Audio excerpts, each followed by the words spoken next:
I think an easy one that's sometimes overlooked is thinking someone's overqualified, right? Looking at, a resume and being like, oh, they have way too much experience. They're never going to want this job. Or, all their titles say director, VP. They're not going to want this, Yeah. senior manager role or whatever the case is. I think we, as the people in talent, don't ever get to make that decision for someone, right? They apply to it for a reason. And I think you don't know that reason until you talk to them. And Mm, then I think that has a very fine line to turning into ageism almost, right? Because typically people with more experience, the more experience you have, the older that you are. So, true.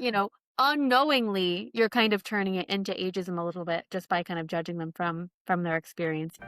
This is Looks Good on Paper, a podcast from Willow about flipping the script on traditional hiring. I'm Ian Chohan, and every episode I put big voices in hiring and work culture through 3 quick-fire questions, speed dating style, to get the habits, trends, and ideas that matter. Hi, and welcome to this week's edition of the Looks Good on Paper podcast. Today I'm joined by Taylor Genry. She is the Director of Recruiting and Marketing at Beemac Logistics, a multimodal transport and logistics provider based in Pittsburgh in the U.S. She came into logistics recruiting from roles at ePeople, Healthcare, and ADP, and has built her reputation on doing the thing most companies only talk about, moving fast and being honest with candidates. She launched Beemac's 24-hour promise, a commitment to giving every sales candidate a final decision within 24 hours of the last interview. I love that so much, Taylor. Thank you so much for being here today. How did you get here? Tell me more about this commitment, the 24-hour Yeah. promise. Yeah, thank you so much for having me, Anita. I'm really excited. I've been with BMAC about 5 years now, a little over 5 years. And we've always tried to, move quickly. We hire a lot of sales reps at a fast pace. We're seeing a lot of growth. We're opening new offices. We went from 3 offices to 5 offices in my time here. So, with that comes a lot of hiring, and growth comes from sales. And I think, with other roles, it could be a little bit harder to make a decision. More people have to meet them, more things involved in criteria. But usually we know after that interview if we want to hire someone for our sales team or not, right? So it's like, why delay? Why wait? It's on us and getting feedback from the sales manager in a timely manner and things like that. So yeah, it's something we just started this year, this January, in a push just to be able to move more quickly because, people who are looking for those roles tend to move quickly. We've lost great talent for, Yeah. taking 3 days to make a decision, which sounds like you're already moving quick, but, there are people who are moving quicker. So, we've gotten a lot of positive feedback on it. It's funny, the one thing that we're always like, well, what if the interview's on a Friday, So Oh my that's the only goodness. thing. So we've kind of gone next business day, really, but Yeah. Fair. Mhm. Fair. With a little caveat, but I still just love the idea. I know it's just like like so many of the guests that have come on here and people I talk to in the space and talent and HR and recruiting, it's like, it's not a good system in some cases when you take months and you're also worried about missing out on good candidates that you actually lose out on the other ones that you have in front of you, right? And one actually this week's guest that launched today, her name is Jen Paxton. She's actually based in Boston, I believe. And she works for a roofer, and she said that they have a 30-day time to hire. And I was wowed. And then you come on here and you're like, next business day. It's amazing. And what I also love about that is the candidate experience. And this is Yes. something that is, I think personally, in the next year, this will be something that becomes more of a focus for companies more than ever before. So kudos to you guys for doing that.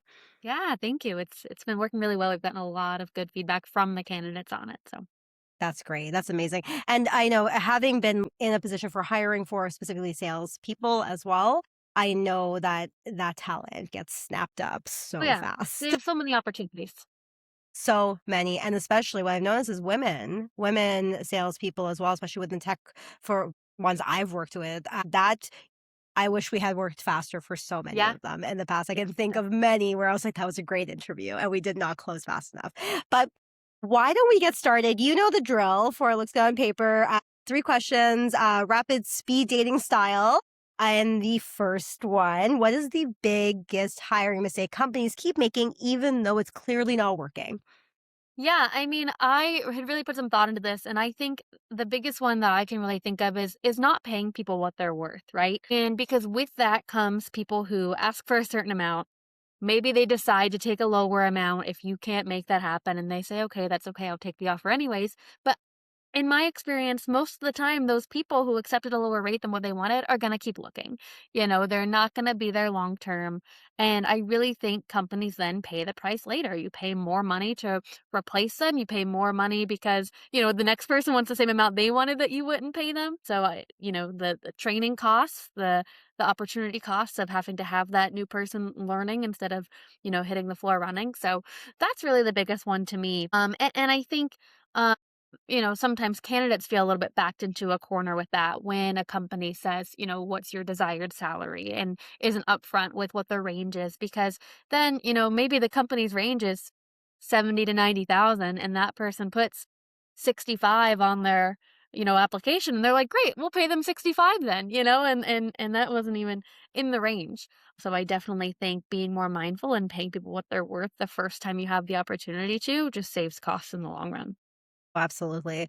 I think about like all of those softer things too, where it's like if you lowball them to your first point, you don't give them what they deserve. Yes, they will potentially leave, right? We have different value perceptions, understanding of what our worth and our time is worth, right? So that's one thing. And then you think about like, yeah, the onboarding, bringing this person in, then the psychological impact of someone leaving after being onboarding, being part of a team, right? So it's just like, this is one of those things where it's like, just like I think with anything in talent or HR, this is gonna reverberate through every part of your business, For and sure.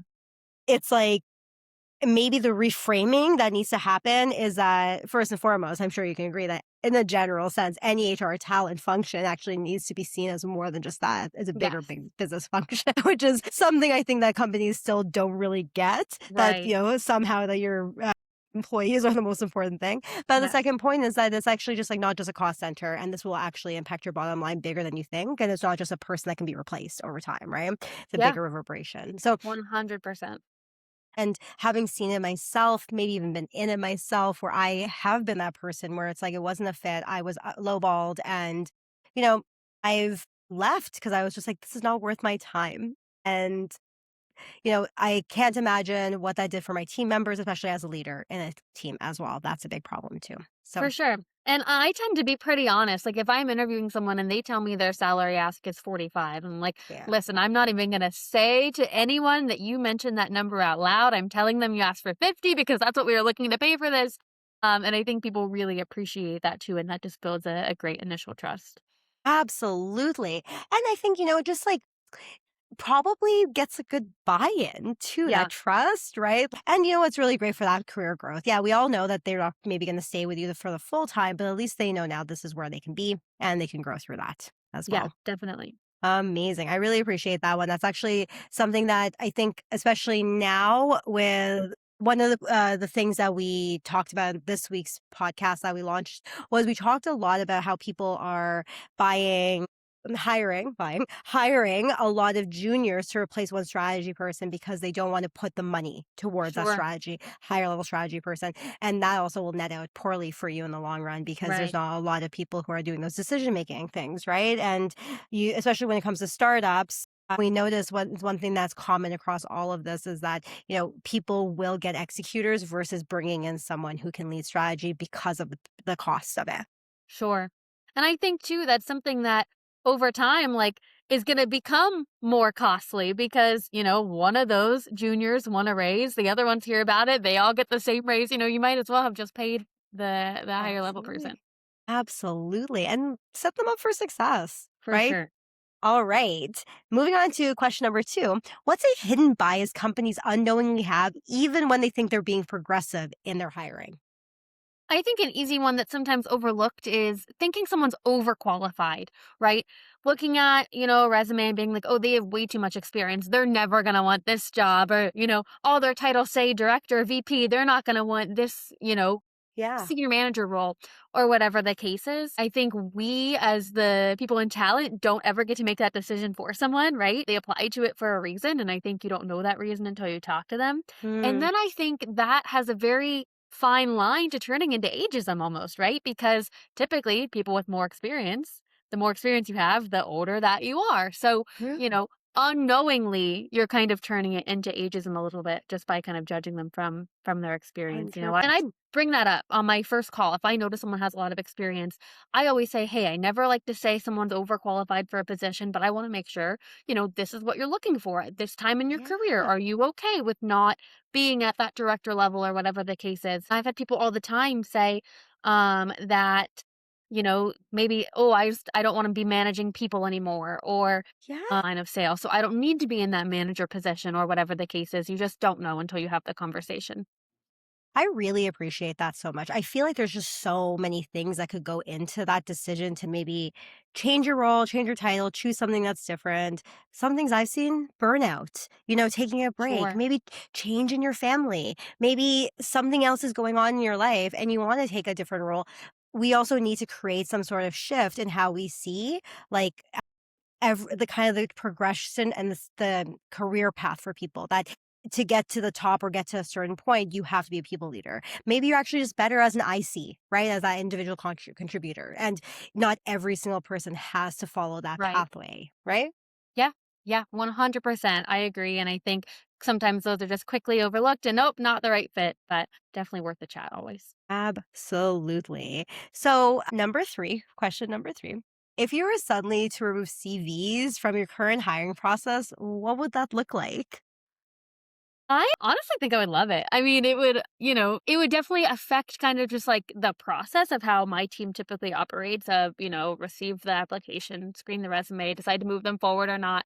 But I think it would give us an opportunity to learn a lot more about someone than just what's on that paper. Um, and I love getting to know people personally through the recruiting process. I like to ask, tell me something about you that I'm not going to find, reading here. It makes me worry for the candidates who maybe, don't interview well or have a hard time talking about themselves and putting that into words. Cause I think sometimes they rely heavily on, like, I have this all in writing laid out nice for them to see, and I don't have to be able to express it myself. Yeah. But from a recruiter standpoint, I love it and would love to get to know people personally a little bit more. Yeah, because, I think that it's so easy now with all the tools, and I'm gonna say the word, it's AI, but Yeah. it's like it's one of those things that's easy for like really good people to be missed. And also not everybody has the same way of showing up, to your point, right? So how do we build a system? Because we know the current one's not working. That's why I love this question, because I love sitting with like people in the space and future dreaming. Like, what's the vision of how we can actually make sure like that we get the best people, we give them a really good experience, and we let them shine in the ways that are best for them, right? Like, if I was job searching, like, Yeah, I don't know, I like talking about myself. I think I could probably do it. But it's absolutely. definitely not for everyone. I'm that person who it's like, "Hand me a microphone, I don't care?" But, like, the people that are, like, terrified of public speaking, like, gosh, they'd be like, "Nope, here's my resume." Absolutely. And, some of the things like in the past episodes we've seen is like, maybe there's a choose your own speed type of vibe here, right? Where it's like, the video tools like Willow are coming up. We're seeing a lot of really good things from that. In the case of Willow, it's more of a screening. We get the screening done first and then you can go through the process and it helps with sifting. But, we have a lot of tools that can help with that piece of it. But the human component, right, is what's missing with a lot of the other automated stuff that we're seeing. So yeah, what is this, a portfolio? Show me the work you've done, make it like really clear. But I don't know. It's also very difficult to change the systems Right. in an easy way because we have been kind of locked in with things like our ATS, and now we're adding more technology on top of it, Right. right? Someone's gonna have to do something bold. And someone's gonna have to, I mean, I've had people on the podcast that have removed the CV or Oh, have wow. done they've like scrubbed information about the person, tried to make it more blind to remove the Yeah. bias. And they're seeing really great results, right? I Through love that. there. Like, no, I think that's an awesome thing to think about. Yeah, for sure. So we have one wild card question for you. I really love the 24-hour promise. Sounds simple, but we can agree that most companies can't even get back to candidates in like 2 weeks, let alone Sure. 24 hours, right? From your experience now building this, what has to be true inside of an organization for speed and honesty to actually coexist in this way? Yeah, I think it's something that really stems from alignment, right? Like, the recruiting team is like, "This is great. We'd love to answer candidates this fast." But a lot of those sales candidates come in and interview with one of our sales managers. and we're not always in the same office as them to walk into the room and be like, "Hey, how did that interview go?" We're in different offices, we're messaging back and forth, we're pushing them to make the decision faster, so it was really like, "Hey, we need everyone to be on board with this because we can only get the feedback to candidates as quickly if you're getting the feedback that quickly to us." Sure. So that was a big part of it, and sometimes it takes a couple nudges like, "Hey, you didn't tell us about that interview yet. Their 24 hours is up, in an hour." And we've kind of determined, they need to hear something after that 24 hours, right? Like, it's only happened maybe 2 or 3 times where the manager was like, "I just wanna, think about it a little bit longer," or "I have this other interview coming up right now, and I just wanna wait until maybe after that one to make the decision." So I've at least managed to be like, "Hey, just wanna let you know, we'll have a decision back to you by the end of the day." So maybe it was 5 hours late or something, but we communicated that. So it's really, all about transparency because sure, there's gonna be circumstances where something comes up. We had a manager who was, like, out having his baby, and, like, I couldn't get in touch with him to get that Acceptable Yes. excuse, I'd Yes. say. For sure. So it's just the clear, honest communication is really what makes it, and just everyone being aligned and understanding, like, hey, we're gonna have these people coming to us and asking why we didn't get back to them if you don't get back to us. But it's worked really well, and it's really allowed us to hit our hiring goals this year. So I'm a big believer, and that's a big part of why we're doing so well this year. I love it. And, I really like it. I like that you've done it for this like one area and also shows that, it can be done and it can be thoughtfully done. And I do know like it's really difficult to find that alignment, especially with hiring managers, department heads, getting back to them. It's important for them to have talent, but we Yep, don't always prioritize them. for sure. And we had to really get them to shift the mindset from, "Okay, I have these 3 great interviews, I wanna see which one I like the most," to, like, "If you really like 2 of them, we can bring on both of them." It doesn't have to be One or the so other. much one or the other. Yeah, Yeah, especially with, obviously there's limitations to some degree. We can't just, like, hire 25 salespeople this month if we wanted to, right? But yeah. with our sales team, we typically are able to, take more than one at a time if we That's want to. So amazing. just shifting that mindset. Oh, that's amazing. I think obviously also a testament to, your company's mission, values, and how fast you're growing. So kudos on you again for implementing that. And thank you so much for joining me on the podcast today. I really enjoyed having you here as a guest. Definitely, Anita. It was so great. Thank you for having me. Thanks for joining me on Looks Good on Paper, powered by Willow. If today's 3-question sprint gave you something new to think about, hit subscribe and share with your network because in hiring and really in life, it's never just about what looks good on paper.